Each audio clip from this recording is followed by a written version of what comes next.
In this video, we will assess whether, in this example, we're going to assess whether or not our linear model meets all the conditions for inference by looking at a residual plot. We're going to do this in our program R.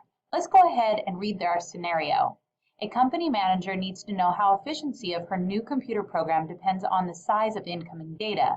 Efficiency will be measured by the number of process requests per hour, where the response variable here is the number of process requests y, and the explanatory variable is the data size in gigabytes. So we want to calculate the least squares regression line and calculate the residual plot. Here we want to first run in x and y. This is our data. So x again is the size of our data in gigabytes, and y is the number of responses or requests.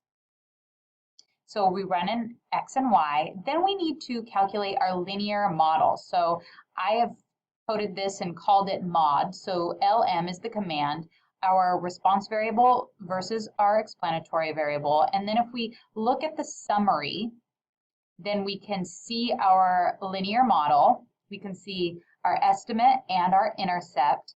And from this, we could calculate each one of the residuals. But R already does this for us, so we can actually use our model command, so this mod, and calculate the residuals. Let's first, before we do that, just look at the plot with the fitted line. So if we look at our data with the fitted line, we can see that the residuals will not, there's not really any that are going to be exceptionally large. Remember, the residual is the difference between our observed value and the predicted value. So kind of the vertical distance between the point and our fitted line. So the residual for this one would be a positive residual because the value is above the line, and it would be our observed value minus the predicted value, which at the same point for x. So we can calculate all the residuals by calling up our model. So mod, the name of our linear model, putting a $sign in, and RStudio will come up with things that it wants you to fill in. You could just write residuals, or you can select residuals.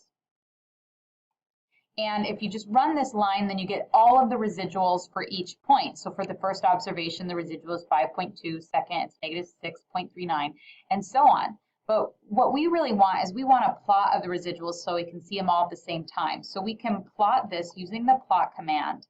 The first thing that we should put in is actually our explanatory variable. So we want to plot the residuals versus the explanatory variable. So x is going to come first.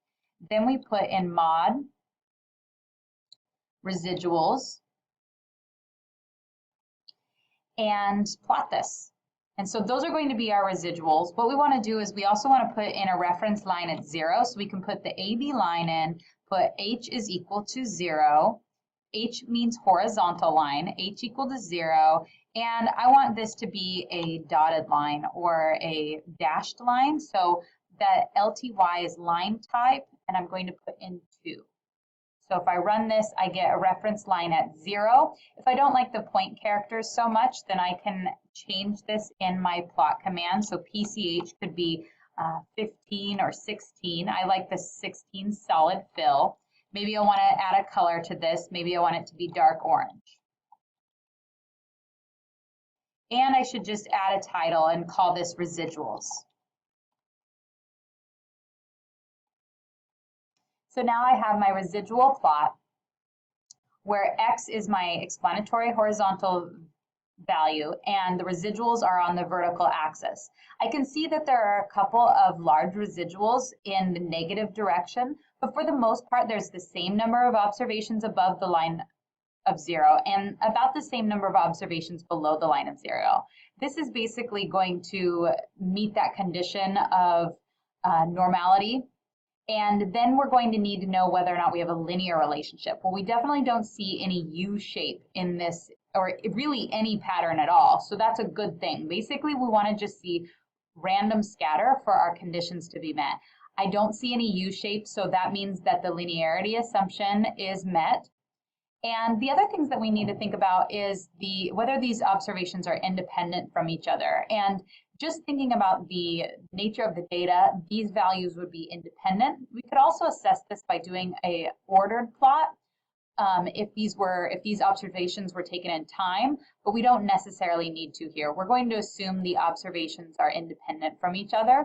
And lastly, we want to know whether or not the variation is constant in our residuals, and it doesn't seem like there's any sort of funnel shape happening or any sort of extreme variability as x increases or decreases. Basically, the variability seems to be about the same for any value of x.